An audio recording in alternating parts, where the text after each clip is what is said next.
One. And we're back. This is the great classic rock debate. I'm Kenny. I'm Paul with absolutely null set of qualifications, Like always, like always. points for consistency. We're hoping that Steve will jump in and join us sometime soon. We talk anything and everything classic rock. We like to have fun. We like to keep it interesting. If you're watching right now, please like, comment, and subscribe. We will love you for that. Okay, let's get started. Couple of things just right off the top of my head.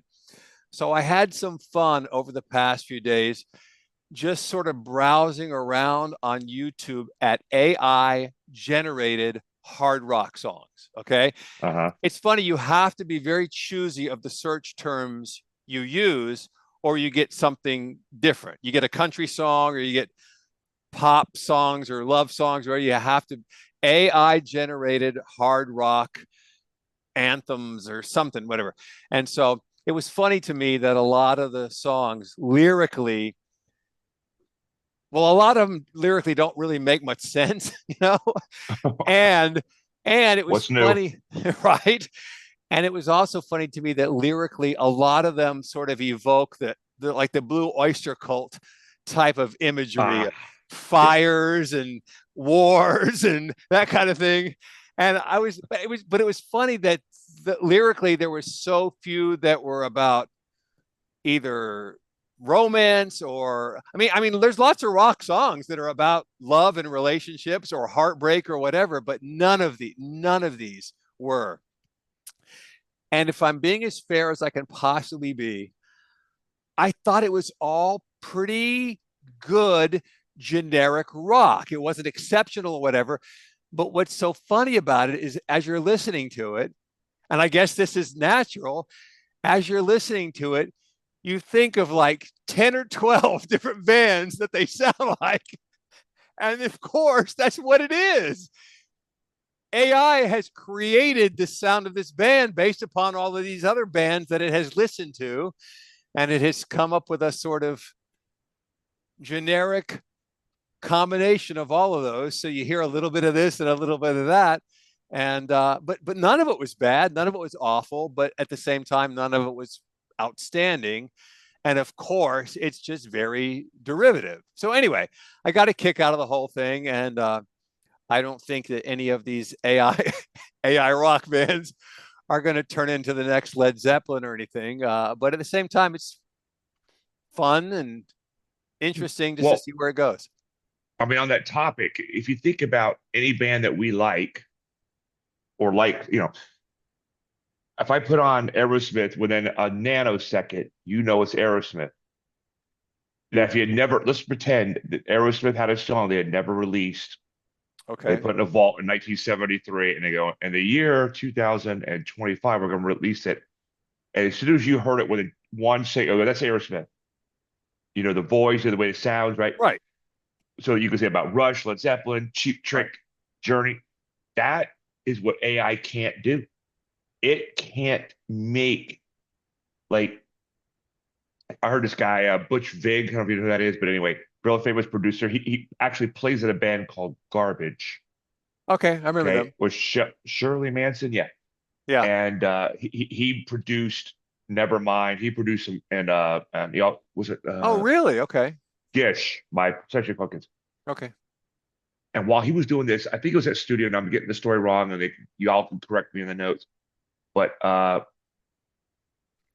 he or someone that Trent Reznor was in the studio at night buying studio time, and they would give him night time at night. And when he was making Pretty Hate Machine, that first album, Right.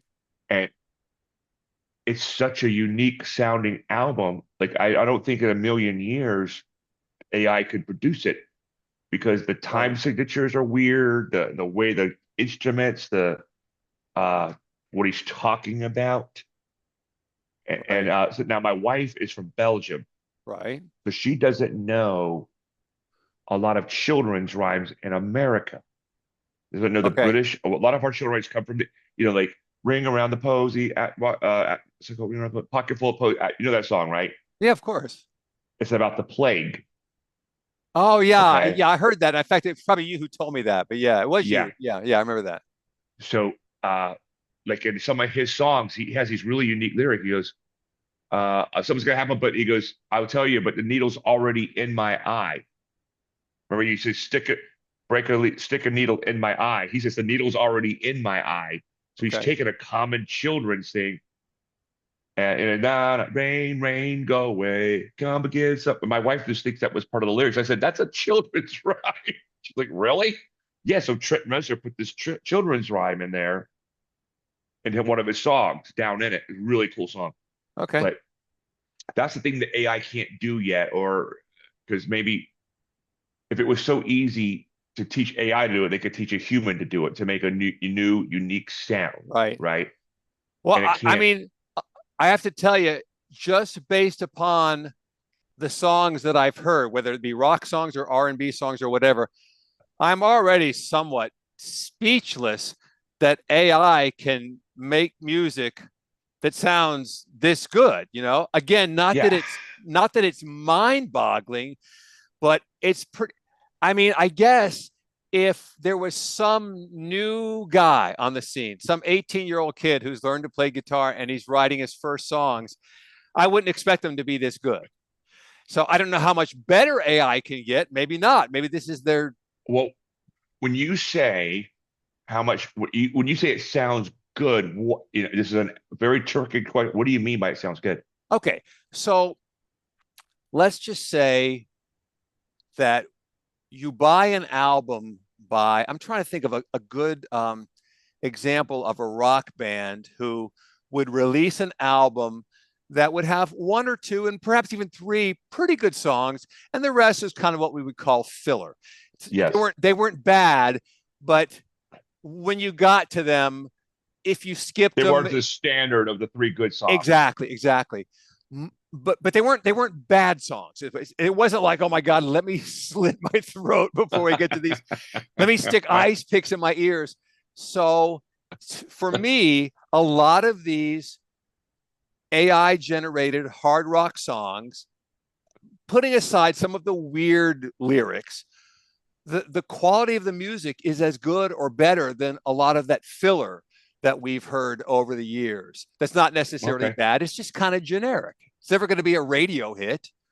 But I listen to it, I go, it's not bad. If somebody played this for me and said, this is by one of my new favorite bands or whatever, I would say it's not particularly memorable, but it's not bad. Well, yeah, that's the key though, right? Is um like for a song like Rock On by David Essex, Yes. very clever song, and how it doesn't have it's that I think that song is more silence than it is sound. Like if you were Yeah. to rock on, blue jean, babe queen, right? It's Yeah. you see how clever it is? It's just like, Yeah. and What you're an if you're interesting, saying, let me interrupt you real quick. What an interesting song that is. You know that it hit number one on the charts. I think that was I didn't know that, but I didn't know that, but 1974. David Essex never had another hit. That was his one hit. However, the song was re-recorded, or I guess I'll use the word covered, since that's the word they use. Um, 14 or 15 years later, 88 or 89, by really, by another guy. His version was almost a note for note knockoff of David Essex, and it went to number one again. And then that guy really, never had another hit. Yeah, but it was a huge hit two times in two different decades, and it's something unique about that song. It's like it's not a hard rock song. It's a fusion of rock and soul, and I don't know exactly what to guide, but it's hard to describe. But there's just something about it that makes you like it. yeah. But that's the thing, and that's what that right there. Remember that, as they say in French, je ne sais quoi. Uh, I don't know why we like it, but we do like it, Right, and right. that's the thing that think about when you wrote that. Here's the thing that always blows me away when a band has like 50 songs and they like song one, two, three, or four, but really it's song number nine is a huge hit for them. They're like, we just barely put that song on the album, Right, and they're like, right. It's amazing so how that often tells that me happens. because I think they're so desensitized themselves to, Right. you know what I'm saying? Like, but like when Butch Vig was doing Nevermind by Nirvana, he's like, he was calling me was, oh my God, this is gonna be like the biggest album ever made. People were like, Wow. stop, stop, stop. And he was Wow. like, no, no, no. it's got to be because he Wow. started hearing the songs and Right. he was blown away. He realized what he was sitting on, versus, uh, I'm trying to think of a song like "Come On Eileen." It's like I don't know. I can't. Come on, you know what I'm saying? It's like it's a catchy song, I guess, Right. It is. Yeah. but but then you brought up why can't they make one other hit? Not two. I'm Right. not asking for 10 hits. I'm just asking for one other hit. Right. And it's really hard. Yeah. Like the And Boz Scaggs. listen, Hold on. to be fair, Dexy's Midnight Runners were Uh-huh. huge in Europe, but they had one hit in the Yeah. States. They were huge Yeah. in Europe. Yeah. Well, like, did Boz Scaggs have any other real hits besides those two songs, which are incredible songs? Yeah. To be fair, he had about 10. Yeah, he Oh, really did. really? Okay. Yeah, he really No, did. I love that guy. I think Because he's awesome. I'm his just saying. first hit, Low Down, Yeah. was on an album called Silk Degrees, and it spawned 4 top 40 hits, just that one album. Oh, really? Yes. And I then gotta go back and get it then. yes. And then it's a great, oh my God, it's a great album. And then his album, maybe like 2 years later, failed to Lido. chart any singles. No. Lido was on the same one as Low Down and Silk Degrees. Oh, I didn't know that. The Okay. Lido Shuffle. Yeah. Along with, yeah, several really good songs. So then his next album didn't spawn any hits. But when I finally heard it years later, I go, it's fantastic. I don't know why it didn't. Then he released the greatest hits CD, I think in 1980. No, he released another album in 1980, which was then followed by the greatest hits. And the album, I don't remember the name of it now. It had that song JoJo, I don't think I've heard which it. was a good song. And then another hit song off of that. And then when he released Greatest Hits, there was another hit song on that. And then he had the song from the Urban Cowboy soundtrack, which was called Look What You've Done to Me, a ballad. Dude, Oh, great song. So he really, in a period of 4 or 5 years there, he had a lot of hit songs. So you can never really discount him, even though, I oh, mean, I'm not discounting him at all. I think I think one thing that affected him. I don't know how we got up on Boz Scaggs. I brought it up, I guess, no, it's was that a okay. lot of people thought he was black, and he's a Right. white guy. Yeah. Like, who's that black guy? No. They're like, nah, he's not white. Listen, you'll find this interesting. His very first album, way back in the 60s, like maybe 1968 or something like that, it was a blues album. Oh Okay. yeah. I mean, his voice is really Yeah. well, yeah, for blues. And he has a song on that album called, I think it's called Somebody Loan Me a Dime. And if you listen to it, listen to how good the guitar, the blues guitar is on that song. And we come to find out years later, it was Dwayne Allman. Oh really? Yes. Well, Yes. I don't. Is Boz? You're gonna laugh now. Is he American? Yeah. He's originally from San Francisco, I believe. Okay. Yeah. Because I tell you what, that's one of the like about 200 songs. If that song's on, I'm listening to it. Lido and Shook, I love them both. Yeah. Yeah. One more time, automated. Yes. It's great. I know. It's like, It's fantastic. Yeah. So yeah, I'll even send you a playlist of a bunch of really good Boz Scaggs songs. okay, You'll love them. but Um, that's the thing I don't think AI can do. Like that's the beauty of humanity, right. in my opinion. That you mix this guy and that guy and this guy that. Like Robert Plant even said, I didn't have the best chops of all these singers, but I knew what I was going to bring to Led Zeppelin, right? And he Right. even said that. Like that guy Terry Reid, who's the guy that just died? It's Terry Reid, right? Terry Reid. Yeah. Yeah, he died like 2 weeks ago, maybe. Yeah. Recently. Like Yeah. that. And he said, yeah. He goes, yeah, I thought I didn't want to sing with Led Zeppelin for whatever reasons. He goes, I thought Robert Plant would be better fit, and this, that, and the other thing. But anyway, go ahead. Well, I'm let me sorry. just say this real quick about AI. And I think this goes with what you're saying when you say AI can't do that. Let's just say that I mean, I know that you're a fan of Pepsi, right? Let's just say that you've got 10 cups in front of you of 10 different sodas, and they're all, universally loved. Everybody, one's Pepsi and there's 9 others. If you were to take each one of those cups and pour them all into a bucket and then take out one cup that's now a mixture of all 10 of those, it would still taste good, but none of it would have that unique Pepsi thing, right? Sure. It's the Right. same thing. That's what AI is doing. AI is taking all these different elements, blending them all together, and then coming up with a song based on that, and Like, trying to choose bits and pieces and parts. but is it more like, you know how some bands are just very, like when the Beatles first started, they were ditties, right? I want to hold your Right, hand. right, And it had these songs that were 3.5 minutes, no, 2.5 minutes. correct. And it like one, then go right into the chorus, two choruses, and go out. So, and then you take that, compare it to A Day in the Life. Right, That is the same band. Hard to right, believe that's the same band. right, exactly. And they've matured, and they're like, okay, I don't want to. I don't want to make a ditty anymore. I Right. want to make So about now the they've song is, raised the level of complexity by about 8 notches. yeah. And yeah, Or they say, okay, we're gonna make a song about this woman who lives out and she's lonely, and we're not gonna use any guitars. We're gonna use, Eleanor Rigby. We're gonna use. right, That's the thing that, like, I haven't heard of these AI songs. Maybe you should right. send me one of them because I don't know what they're trying to sound like. Like, Rick Beato, about a week or two ago, he made oh, a did he? great Okay. video in which he said, you know what I did? I chose my different elements and I fed it into the AI thing, and it spit out a couple of different songs. And he said, none of it was bad. It's not bad. He Right. played several of them, and he goes, it's not all that different from a lot of the things that you hear right now. And Yes, that's my whole they were point. not rock songs. They were sort of like indie rock pop type of thing, but they Yeah. were pretty good. Yeah.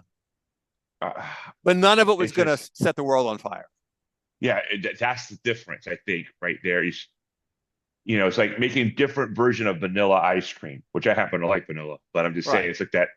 So it's because, like, right now, like, if like when I'm at work and I type in F flexible savings account or a health savings account, Word puts it to HAS instead of HSA, and F. I'm like, okay, I'm Right. not too worried about if that's how stupid AI is, and I try to tell it to, okay, learn HSA, and Right. it put it as has. So I have to put H period, A period, okay. Right. So, and the thing that makes us human, since we're both kind of religious, it's that spark that we share that AI could never share. Right. It's like that sparky thing, I agree. and otherwise it would have already been a hit, in my opinion. I agree. I agree. And then at the same time, AI continues to advance because, it started with Grok and now they're up to Grok 4. And I guess they're going to keep advancing. So we'll see what happens. It's simultaneously cool and scary because, those Well, yeah, things because can they want to certainly be kill used us. for nefarious purposes. Okay. So you mentioned several minutes ago, you mentioned Nine Inch Nails. Let's talk about them for a second because I think it was around, I'm thinking 91 or 92 that Yeah. I first heard of them. And I don't, it's hard to describe exactly. That first song that I heard was Head Like a Hole. Yes, that's Yeah. the very Okay. first song on the album. Okay. I got to tell you, I didn't like it. I Oh, didn't even, ugh. I didn't even understand what it was supposed to be. Oh I boy. thought it was noise. I thought it didn't sound like rock. Maybe that's part of this term industrial rock or something. I don't Yes, know. part of Okay. it. Yep. But, I didn't care for it. And I think I heard one or two other songs on that album and I didn't like it. And I was just going, I can't believe this is becoming popular.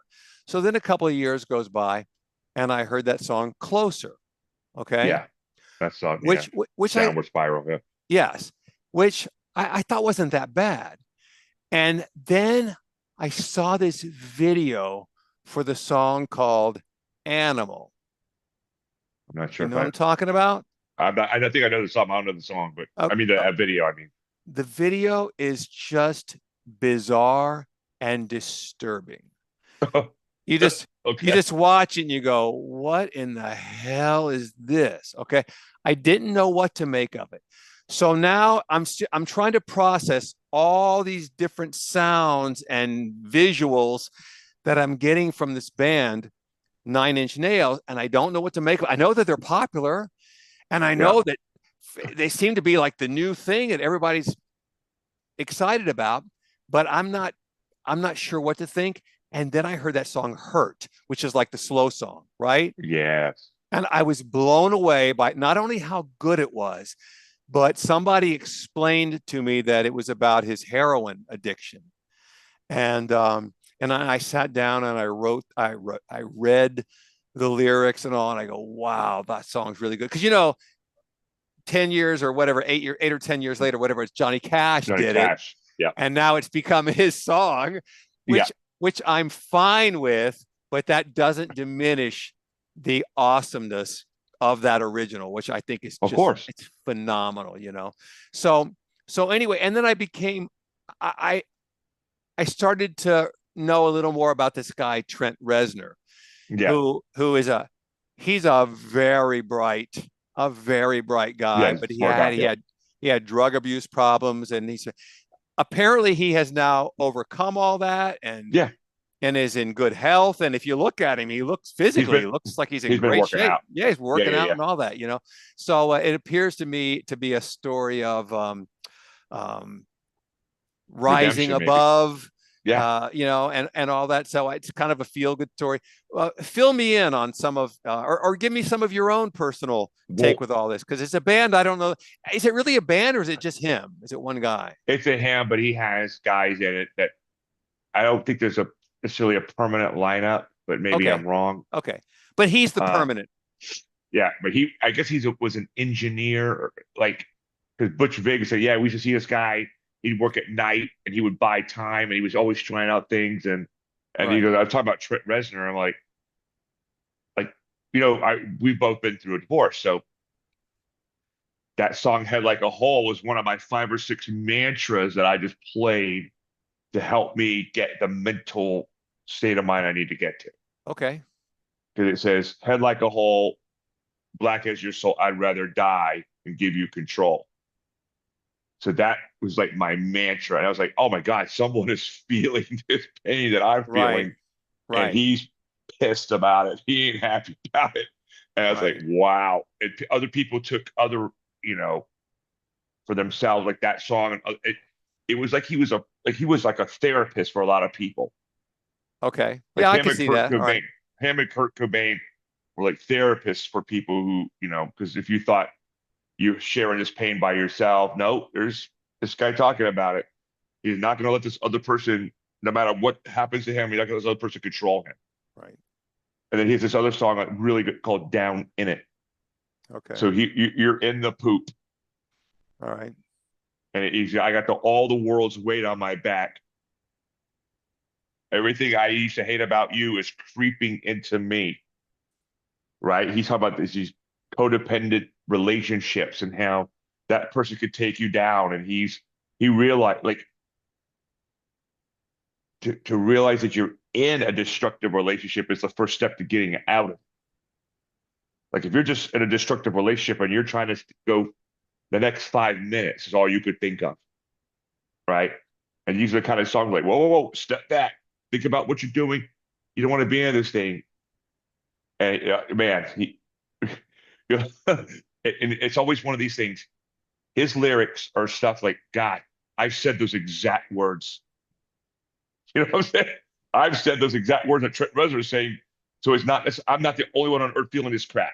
He's Right. feeling it now. He's got musical genius that he Right. has to put it in words and make it with that techno sound. Because if you try to play rock, it the techno, and it's a song, I'm telling you, it's influenced by David Essex.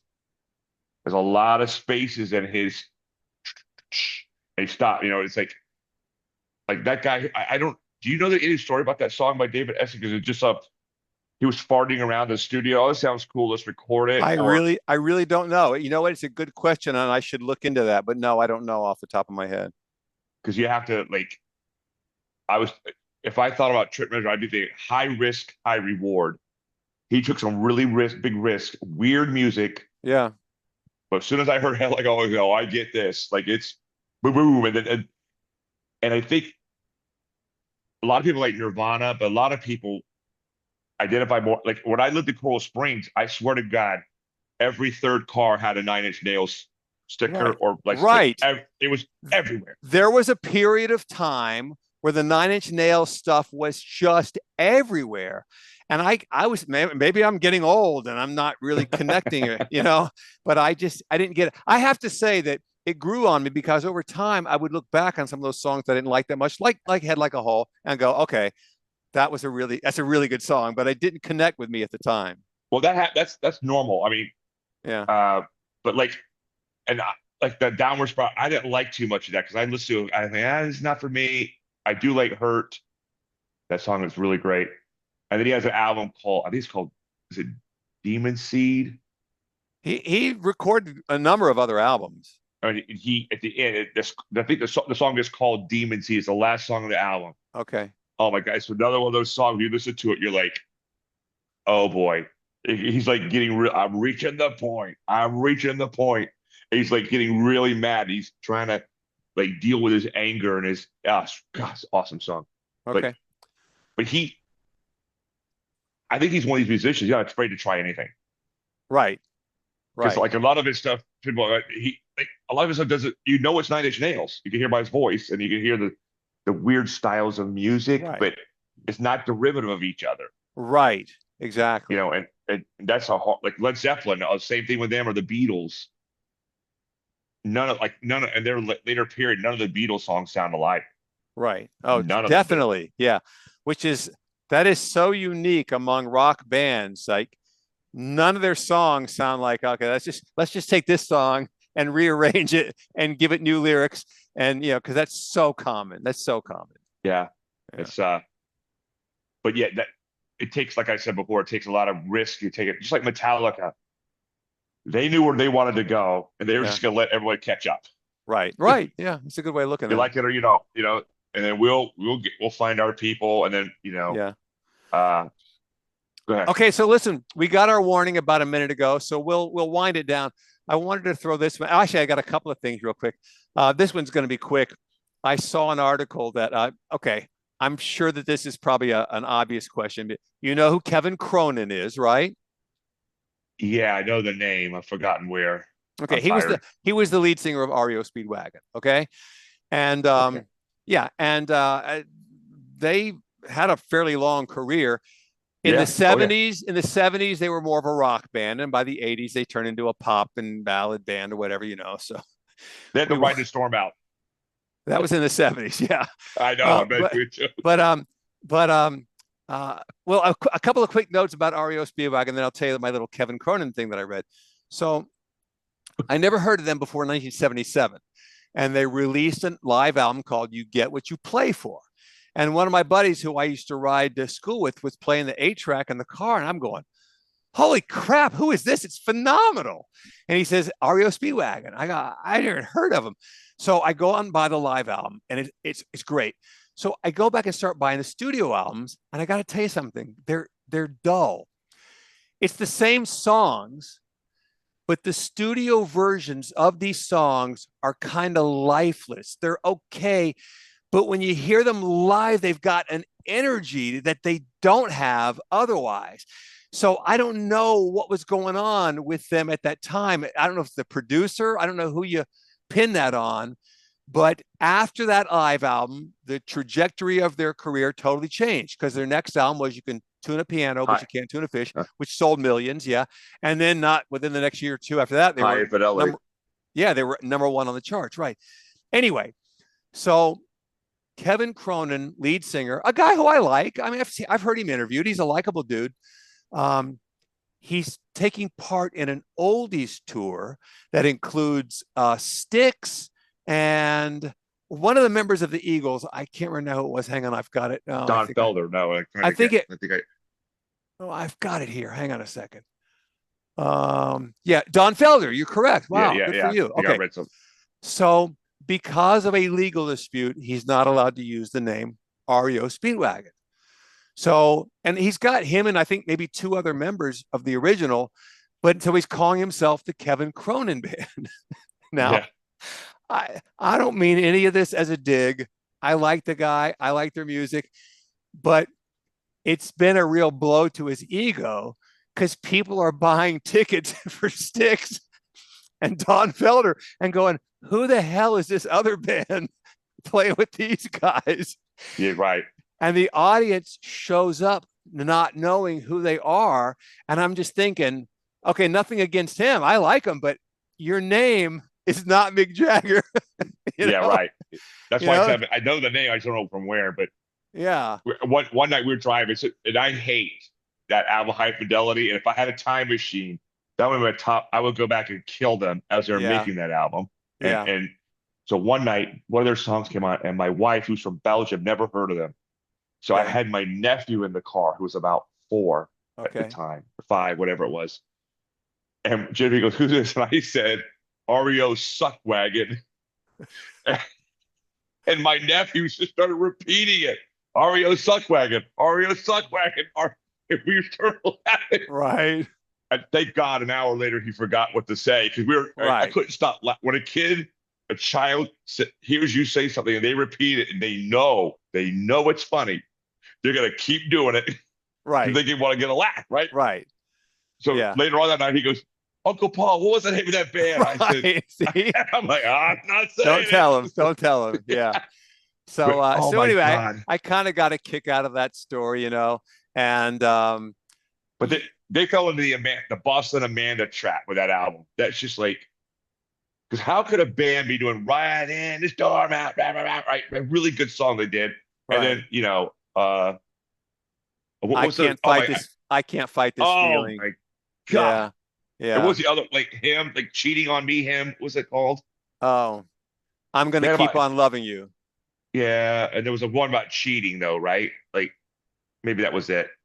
Heard it from a Oh, like, friend who heard it from a friend. yeah, Is that the that's it. one? Yeah. Oh my God. You've Yeah. been messing around. Right. Yeah. For me, those songs haven't aged well. At the time that album was popular, they were all over the radio, and most Yeah. everybody I knew liked it. Would turn it up. But when I Oh my hear it God. now, yeah, okay, we were young. But when I hear it now, it's kind of cringe. Yeah, not exactly my favorite. I would click. Yeah. I'm like, okay, I'll wait it out. Okay, we're down to 3 minutes, so I'm going to throw this last thing at you, and then we're going to wrap it Uh-oh. up. Okay, so this was one Okay. other one. I found this on the it's a rock website called loudersound.com, and Okay. the article was titled "Debate: Who are the Big Four of Classic Rock?" And of course, we've had that discussion right here on this show, but the article discusses several of their choices, but what's funny about it is you get to the comment section below. Now, I don't know if this is a British or American website. I'm going to assume American, even though it might not be, but the comment section goes on forever. It's not like 10 comments and over. It goes on forever, and it is astounding how the choices, one after the next they're all British. I mean, a few people said the Eagles, a few people Yeah. said the Doors. Nobody Yeah. said Van Halen. Nobody said who am I Guns N' forgetting? Roses, Metallica. Well, I saw Guns N' Roses once, and I think I saw Metallica once. But it was just virtually every person who commented chose 4 British bands. So I go, Yeah. wow, we had that talk. Now, some of it is age related. I concur. So if they're our age, we're more apt to say, Zeppelin and Sabbath and Beatles. Right. What's funny, I know people at work who are much younger, and I just have to walk away. This person is very intelligent, but he'll say something like, "Oh, Beatles is just a marketing band." Right. And I'm like, "Look, you have no idea what you're Right. talking about, Right. none." And now you've made me question your entire intelligence. Like Right. now, but remember, he's young. He's like 37. So Right. I And said, I doubt you let can me name interrupt. 10 Let Beatles me songs. interrupt real quick.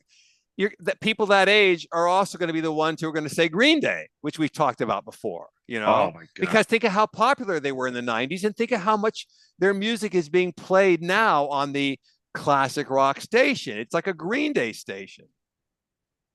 I mean, that album Dookie is got some good songs on it, I have to admit. But the next album had that stupid ballad on it. Oh, don't remind That you have me. the time. That's why I want to get out the AK and go back in my time machine. Okay, 60 seconds.